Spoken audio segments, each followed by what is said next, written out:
Hey guys, welcome to That Filthy Show. Today's date is November 15th in the chaotic year of 2021. Well, it's getting cold out. The snow's coming. Winter is coming. And I want to escape to somewhere warm. I'm just trying to figure out how I can be deported from Canada to, like, I don't know, Cancun or something. If anybody wants to sponsor me, please do so. But it's coming up. It's Movember. So if you're growing a mustache, all the power to you. But for me, I can't stand mustaches. All the food and stuff that gets mixed in there, not happening. Sorry, guys. On today's show, we're going to have a special guest. A friend of mine I met out in Vancouver, now lives in Toronto, doing shows all over. Fabulous musician, very talented. Let's introduce you all to Jiffy. Hey, Jiffy, welcome to That Filthy Show. Hold on. So for those who don't know you, what's your story? What are you about? Well, first of all, I'm awesome. Second of all, I'm a musician. I met you in Vancouver, and Yes. I've recently transplanted to Toronto. So I do the musician thing. I also, during the day, I do tech stuff. I do computer stuff during the day. So, Cool. that takes care of all the necessary things, and then the music stuff is what I do passionately. So that's the long and the short of it. I guess we can expound on that as we go. Now, out of cities, which one do you prefer the most? Vancouver or Toronto? Well, let me think about Toronto. Okay. Toronto. Okay. Why not? Man, Vancouver is very pretty. It's very the temperature is very nice. I'll tell you something. A temperate climate, soft weather makes soft people. I'm going to say that right now. Okay. Toronto's a proper city, man. The gauntlet has been laid down. Yeah. Hard No, city. anybody who's willing to listen to that, I'll spill that all day. I love Toronto. I love the hustle and bustle of it. But I'll temper this by saying that I didn't take advantage of Vancouver with the skiing and the cycling. I did run all year round, but I didn't take advantage of the outdoors. So I was not made for BC living, man. No. So I am a bad example of Same here. Like if you're a nature buff or like someone into nature, Vancouver is your dream. Yep. But like as someone trying to get stuff going, getting shows, Vancouver was good, but a lot of people were like into yoga and pretending they were. And there's nothing wrong with yoga. There's nothing wrong with yoga. Or drum circles, or like, like, dude, I'm gonna run the grass again because I want to beat my old time. It's like, wait, you running, being no one's chasing you? Why? I don't understand this. Why? Beating your own time up the grouse grind that one perplexed me as well. I'm like, all right, cool. That's awesome. Right on. Let me know how that goes. Yeah, let me know how that goes. I'm hitting the pump. Let me know how that goes. Okay, so in Toronto, you got like any nights going on? I know you got some shows going on. I do. I came here right when the pandemic was kicking off. It was whatever. My timing sucked. I got my one show that I got before everything shut down was at where the hell was it? It was at Einstein. Oh, God. Yes. Yeah, and it's still closed down, so it's done. And I got here for a month and a half. I got a show, and then everything shut down. So it's only been recently that things have been opening up there. I had a recent show there at Free Times Cafe, just a little simple 45-minute gig. So things are picking back up. Hopefully we'll see how it goes. And but even in the summertime, this last summer, when things were kind of opening up and just getting a vibe of the city is pretty awesome, man. It's always happening. It's always going. That's the difference with Vancouver, is that the downtown, Vancouver's pretty big, but the downtown's the size of a postage stamp. It's tiny, like that's the reality of it. It's this tiny little thing that you've got a couple streets and then that's it. Toronto, you've got some room to breathe, so there you go. I can imagine. But again, in Toronto, how much breathing are you do when you're walking down the sidewalk person to person. I'm walking down the sidewalk, elbows swaying. This is me breathing the whole damn way. I'm like I'm like Bart and Lisa doing the little grind, just going like, I'm not touching you, I'm not touching you, I'm just grinding it the whole damn way. That's what I'm doing. So if you see me, watch out. Yes. So you were talking about, because you came and did my show a few weeks ago, which, by the way, good reviews. People loved it. I'm now starting every show with a musician now. That's awesome. Just to, get that variety in. And then you were talking about an EP. You did one song at the end that was new to you or you were working on. What's the name of the song and what was the inspiration? So I think we're talking about Over and Again. And the inspiration is about a breaking up with a girl. It's that old trope, that bullshit there. So whatever, it is what it is. Over and Again. I broke up with a girl before I left Vancouver, yada, yada, yada. I wrote a song and it's good. So what the hell? You know what they Something good came out of it, man. That's it. You can't write a true love song without having a broken heart at least once. No, you can't. It's you can't bullshit that. People sniff that out. Oh yeah. They can tell. And so you're also talking about you have an album on the work, or? So I do. The last year and a half or so, it's been just tricky to do anything because when you stop going to shows, your whole creative process, it just gets into it's like you're walking in molasses, right? It doesn't work. I'm sure you can appreciate writing new stuff and not writing new stuff when you don't have anywhere to showcase it. It's difficult to say the least. Yeah, like there's a book of pandemic jokes I wrote during the pandemic, and it's kind of like I look at them now and I'm like, I can, work on them, but it's just with nowhere to practice them out. They're just thoughts. That's right, and it's very topical too. Probably it's got so if you don't hit it, if you don't strike while the iron's hot, it kind of loses its mojo. Probably, yeah. So the world's moved on by then. Yeah, don't talk about it's that. actually gotten to the point now that like with comics and musicians. By the way, don't share your pandemic shit. Leave that stuff that's gone. We're moving on. That was later than now we're moving on. So what the hell? We don't talk about the pandemic. What pandemic? What pandemic? No. Yeah, there we go. No, with writing the stuff there. So I've got about 10 songs now that I've just been kind of cobbling together and working on them and kind of just changing some stuff up. I'm working on adding a little bit more electronic component, a little EDM component to my stuff. I've been thinking about that for a while, making it a little bit more streamlined poppy that way. So that's going to be a shift, hopefully. And I've got stuff together, and I've got a few buddies here that are musicians, and one of them actually has a pretty decent recording studio. So I think in the very near future, we're hopefully going to collaborate and at least get a single or a couple together, if not a full album. So that should be very soon, hopefully. Doing an EP, like a 5-track EP, is a good way to test the market.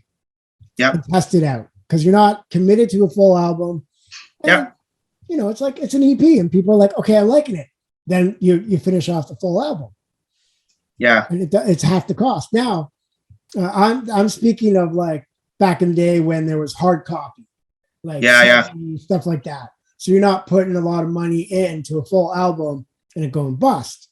I've got a whole bunch of CDs in Vancouver that are all just sitting in a damn storage container, right? Like just and now with the way the music industry is now, it's more about because it's all soft copy, like it's all digital, it's all this, it's all that. And the record, like it's not the gold days where you had hard copy, buy hard copy, keep hard copy. It's like you buy soft copy, you duplicate it, and share it with everyone. And now like record labels are pretty much, I wouldn't say obsolete, but they have changed completely. They've changed it so much. Like, I mean, Amazon streaming shit, like Amazon, having the singles for Amazon and having them exclusively have proprietary rights over your stream right now. Like that's an option for streaming one song. So the game has shifted my friend. Yes. Oh, yes. And as I talk to a lot of musicians, the real money now is merch, T-shirts, hats. That if you're a band that's supporting a clothing label. Yeah, it is kind of funny. And my band is called Anything But. We haven't played a show since I've moved out to Toronto because it's just me.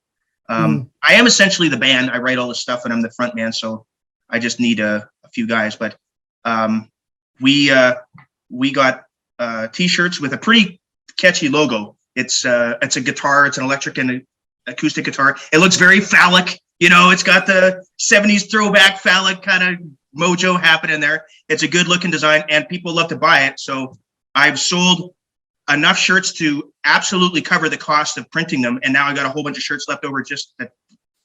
It's a way to print money, really. It really is. So it's good. Because people like supporting bands, man. And having a T-shirt is a great way to do it. See, now that the world's coming back and I'm seeing a lot of people eager for live performances. Yeah. We're not going to have huge concerts anytime soon, but local bands doing local pubs, theaters, venues is going to be great because people want to come out and they want to support. Yeah. They're itching. They're itching to come out for sure. And then also, again, the double-edged sword is you also got to get out there and promote yourself. Yeah. Because there's talk of like all the 90 bands before the pandemic, all these 90 bands coming back, like Rage Against the Machine, Green Day, all that were coming back, but the ticket prices were like $300. Yeah. And their audience are like young parents with kids or parents with kids. It's like, okay, mom and dad, we got to go to or mom and dad's going to see a concert. We'll be home by 11 because that's when our babysitter's done. Concert done at 11. Everyone's got to go home because this younger generation, they got the money or lack of it to spend on shows. So when you see $300 ticket for a concert, you're like, no. That's excessive. Sorry, from my perspective, how the hell do I get on that train? On the receiving end? Jesus. Yes. But so $20 to go see a couple of bands at a pub seems a little reasonable. Yeah. So you just got to get out, promote, and I'm thinking of going down to Sneaky D's later on after this is done. So I'm going to go see a few bands tonight. So that's my plan. That's the plan. So have you checked out the Toronto nightlife now that you've been there? I have actually. Yeah. One of the things was going to say that some of the places that shut down. I performed a bunch of times at the open mic and went to a few shows at the Hideout. I don't know if you know where that is on College. And that went under. The Orbit Room went under. That freaking place is done now too. My buddy in Winnipeg is super pissed about that. He would come into Toronto every year or two and that was his favorite spot. So he is pissed that the Orbit Room was down there. But Sneaky D's that I might be going to tonight apparently was shut down and then it got reopened. So they got a whole bunch of life injected into them. People rallied against the idea of Sneaky D's going under, and now apparently they're getting a second location possibly. I don't know. It's good. So there is hope. The problem is a lot of the venues are being bought out to build condos in downtown Toronto, which is killing the culture of downtown Toronto. Right now, it's in the works. The Phoenix, that's right down the street from where I live on Sherbourne. The Phoenix is getting shut down, and it's going to be a condo. It's going to be a condo thing establishment. That's in the works right now. It's insane. It is what it is. The Phoenix has been there for years, like decades. That is a super awesome spot. Yeah, and it's like medium concert. Like you're a good touring band, but you're not going to sell out a stadium, but you can sell out the Phoenix. Or the Warehouse or Opera House and that kind of thing. Speaking of places that went under, I had to look this one up because I forgot about it. You remember Pub 340 in Vancouver? Oh, yes. Dearly do I remember. So that place is apparently under. Yes, I heard. There was a crying moment there for a while. Yes. Do you remember the night where you were hosting and that guy came up and he got heckled by a hooker and they got into a fight and she bit him? Do you remember? Shh, my girlfriend's going to edit this. Shh. Why would you edit that? That is pure gold, Jerry. That's gold. Oh, I know, but she's going to hear it. She's going to be like, so you got bit by a hooker? No, you didn't. You were just hosting it. The guy who was on stage, it was a revelation, man. He was on stage and he was getting heckled by a lady of the night, except he didn't know it. And he inadvertently said something past, "What are you, a hooker?" And she goes, "Yeah." And he goes, "Shit." and then they had it out, and she ended up biting him. And it was one of the best nights. I was pretty new to Vancouver, I think, at that point. And that was just Pub 340 was a staple in my rotation for the next several months after that. Oh man, awesome. The shows I ran at Pub 340 were so psychotic and crazy, like just insane. And, oh man, they were fun. But yeah, the whole downtown east side, trying to explain to people in like Hamilton and stuff, like, yeah, walk down Hastings, you'll see shit. You'll see a lot of weird shit. And it's different. Hastings Day versus Hastings Night are two different things. I would always recommend, if it's a daytime and you want to go on like urban safari, go to Hastings during the day, because people won't bug you. You'll get offered drugs, but you just whatever, unless you want drugs, whatever, then do whatever you want to do. But you'll get offered drugs and you just kind of cruise along and do your thing. So it's awesome. What would you say is your weirdest, besides the night at Pub 340, your weirdest show you attended or been part of? Man, geez. Why didn't I think of that question? Because that should have been an obvious question. The Patricia, there was one. Oh man, it was an open mic, and I was there with Jams, my lead guitarist in my band. We were there at an open mic, and it was great. It was super festive. The Patricia is on Hastings, for those who don't know. And the stage is quite high there. It's about 2 feet off the ground at least. And the woman on stage was blotto drunk, and she was going back and forth. And she went up onto stage to sing over top of this guy who was singing Guns N' Roses, and she decided to jump into it. And I should have went with my first instinct, because I need to videotape this, but I was enjoying myself too much. So I just watched it, and she's doing this. And sure enough, she walked by the stage there and stepped off the stage and took a header right into the pit there. And it was tense for about 30 seconds. People thought she might have died for about 30 seconds, but she bounced up, finished her drink. I think she might have finished the song later, but that one comes to mind. So that was good. Yeah. I mean, we all have stories of Hastings. Do you do the road a lot, or like? I've done it. I have. Not a lot. I've done several tours. My biggest tour was from Vancouver to Winnipeg, so I did Western Canada. Yeah. I'm actually from Winnipeg. That's my original hometown. So I moved to Vancouver in about 2010. So I'm a Winnipeg boy. That show actually in Winnipeg, when I did the tour releasing our latest album, that was a big one. That was at the Park Theater, and we got several hundred people out. And that was, the older people were there at the onset there. And then as it went on, there were more people filing in who were a little bit younger. And it got towards the end of the show, we were doing 2 or 3 encores, and people were getting up on stage. It was awesome. That was an awesome show. Yeah. Those are nights that make you want to do it. Like with putting up with all the bullshit, putting up with all the, all the chaos. It's those nights are like, this is why I do this. This is why. My drummer, Rob Quayle at the time, has played lots and lots of shows with lots of different bands. And he still says that show was his favorite show of all time. So to play. Cool. So Jiffy, what do you got coming up in the future? As I said, it's just getting back in there, getting the live shows, doing that. But right now, I'm working with my buddy Troy Ranville out in Elmvale, out just north of Barrie, and he's got a studio out there, and we're planning on possibly doing an album out there. So the thing that I want to get done, probably not until 2022, is to finalize these songs that have been rolling around my head the last year and a half, and try to get them onto digital tape and let everybody listen to them. Sweet. And if anybody wanted to reach out and contact you and book you, where's the best way? Yeah, all across. Your video went out there. I'm assuming I'm still going. Oh yeah, you're still on. My cat just knocked over the wire. There we go. That's the cat. The chaos, cat did it. Chaos. My handles across all of social media. I'm Jiffy Schellenbaum, Jiffy, and then SCHELLENBOMB, Jiffy Schellenbaum. That's on Facebook, Instagram, Twitter, TikTok, YouTube. Yeah.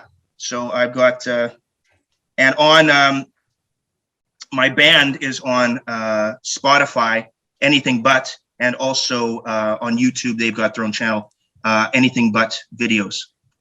So that's those are good ways to get a hold of me. All right. Well, just wait. Honestly, I'm thinking my camera's out for now. So thanks for being part of the show. Yep. And I will talk to you soon enough when you come to Hamilton again. Sounds good. Next time I arrange to see another Falls, I'll let you know and we can do it all over again. Yeah. All right. So I'll talk to you later, Jiffy. Okay, buddy. Night. You too. Ciao. Best friend Harry has a brother Barry. In 5 days from now, he's gonna marry. So we can make it that if you can't in the ceremony, you'll be the best man. You say Vito, check your libido, and roll to the trip to the new tuxedo. Ride, walk down, this is South of West. One more girl, you gon' be there. You stop thinking that you stop doing. Long days, you think situation. You gotta get so she waits back, and then you're feeling really first, but the girl is back. We said this open, faces open. Girl in your house, I'm takes one step to the different. Now you know what to do, what's the move.